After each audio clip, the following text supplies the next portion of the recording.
Not totally dead. Ano ba yung not totally dead? Hirap. Once a month, iti-text mo siya? Once a week? Siguro paramdam once a week, goods na po yun sa akin. Bakit? Mahal ko naman siya eh. Bakit Yun po yung once a week importante dun. lang? Jowa kayo ng 2 years and 9 months. Hindi, mahirap kasi ang ngayon.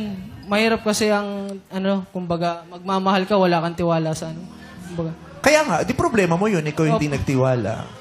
Kaya lang kasi, di ba, kung gano'n naman pala, kunyari, di ba, napapraning ka na kasi nangyari sa'yo yun. Hindi kita masisisi kasi trauma yun. Trauma yun, oo. Trauma yun eh. Pero kung hindi mo kaya, sana nilet go mo na si Daphne. Kaysa yung ililet go kita, i-abandon kita ng 1 week, pero titext kita ulit. Kasi ang hirap dun, di ba? Dededmahin mo yung tao, so yung tao mawawala na ng pag-asa. Tapos magpaparamdam ka. Tapos yung tao aasa na naman. Tapos mawawala ka na. Yan yung tinatawag na zombieing. Eh, nabubuhay, nawawala. Yung nawawala ka, tapos mabubuhay ka, tapos mawawala ka na naman, tapos mabubuhay ka. Hindi malaman ng Daphne, ano ba to? Wala ka na ba talaga o nandito ka pa? Kaya kung wala ka na, wala ka na.